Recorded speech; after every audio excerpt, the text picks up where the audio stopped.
menolak. Mas Roy dan Bu Tifa merasa tidak pernah bersalah dalam peristiwa pidana ini karena yang mereka lakukan adalah meneliti objek ijazah yang diragukan, yang selama bertahun-tahun menjadi polemik. Tidak pernah ada kepastian hukum, tidak pernah ada putusan pengadilan yang menyatakan ijazah ini asli. Tetapi lagi-lagi harus ada 2 warga negara yang dikirim ke penjara setelah Bambang Tri dan Gus Nur. Sudah dilakukan tahap 2 dan untuk update apa yang terjadi di dalamnya karena cukup lama terjadi pemeriksaan. Namun karena di dalam ada Bung Gafur Sangaji, maka saya persilakan Bung Gafur Sangaji untuk menjelaskan apa yang terjadi, kronologisnya di dalam, termasuk substansi apa yang paling penting yang harus diketahui oleh seluruh rakyat. Kenapa demikian? Karena perkara ini perkara yang mendapat atensi dari seluruh rakyat. Kepada Bung Gafur Sangaji dipersilakan. Ya, terima kasih Bang Kosinudin dan rekan-rekan media, rekan-rekan advokat di sini yang kami hormati, Pak Ugrosono mantan Wakapolri, ada juga Bang Ahmad Yani ya. Kemudian teman-teman advokat yang lain.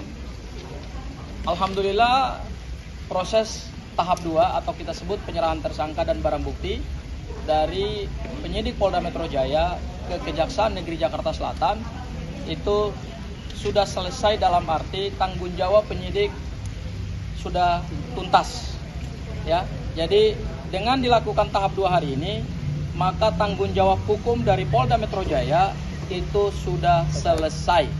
Selanjutnya tanggung jawab hukum menjadi tanggung jawab dari Kejaksaan Negeri Jakarta Selatan. Sehingga tadi kami melihat ada penyerahan berkas perkara juga kami sudah lihat. Kemudian juga hampir beberapa koper barang bukti ya.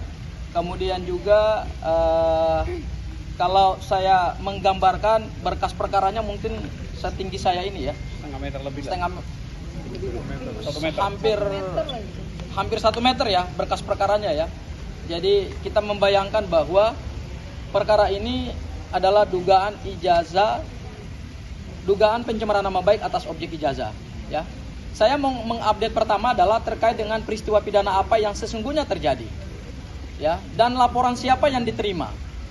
Yang pertama adalah saya mengkonfirmasi langsung dari jaksa penuntut umum, pasal yang menjadi dakwaan nantinya dalam proses persidangan pertama adalah pasal 310 yang berubah menjadi pasal 433 terkait dengan pencemaran.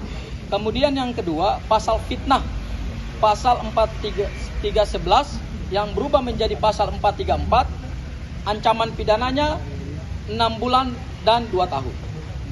Kemudian ternyata ada beberapa laporan dari Samuel Sweten, Andi Kurniawan, dan kemudian Lecumanan dari Pradi Bersatu, itu sama sekali ternyata tidak terbukti nantinya karena laporan-laporan tersebut ternyata tidak diterima oleh jaksa penuntut umum. Berdasarkan apa? Berdasarkan P19. Jadi jaksa menggugurkan 3 laporan LP, yaitu dari Samuel Sweten, Andi Kurniawan, dan Lecumanan. 3 orang. Tentu ada konsekuensi hukumnya ke depan ya. Tapi kami tidak akan menyebut apa konsekuensi hukumnya ke depan.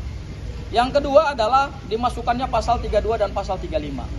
Jadi dalam perkara ini yang menjadi pasal dakwaan nantinya dalam proses persidangan itu adalah LP dari Pak Joko Widodo.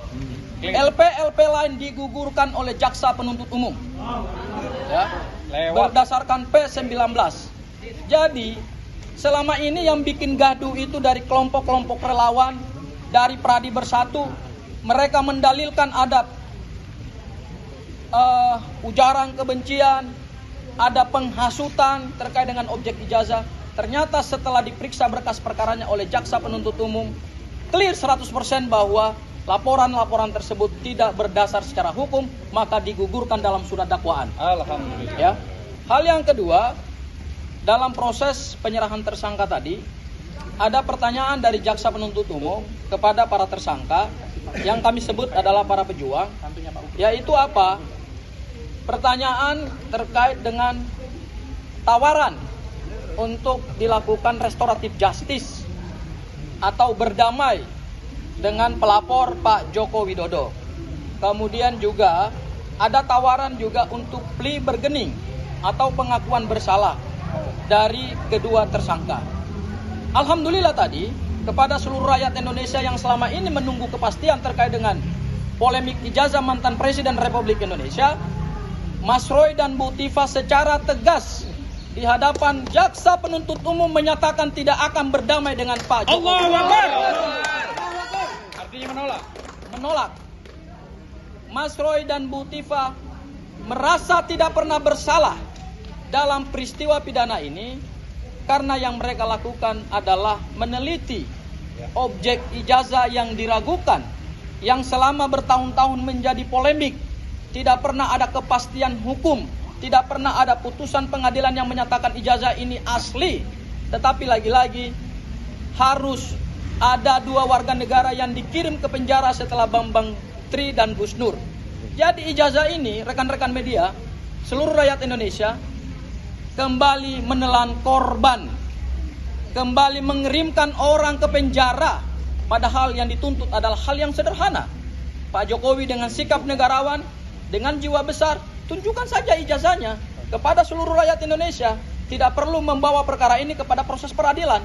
Karena dengan membawa ini kepada proses peradilan, maka ada niat dari Pak Joko Widodo untuk memenjarakan warga negaranya dengan sikap yang tidak negarawan. Ya, jadi itu Bang Aka. Kemudian yang ketiga terkait dengan kelanjutan penahanan. Kami secara resmi dari tim kuasa hukum telah menyampaikan permohonan penangguhan penahanan kepada Kejaksaan Negeri Jakarta Selatan. Ada 2 hal.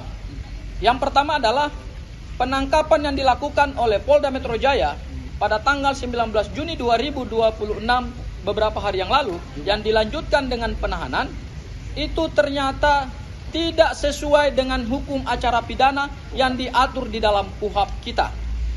Ada 3 hal yang menjadi dasar pertimbangannya. Yang pertama, dari sisi kualifikasi subjek hukum pelaku tindak pidana.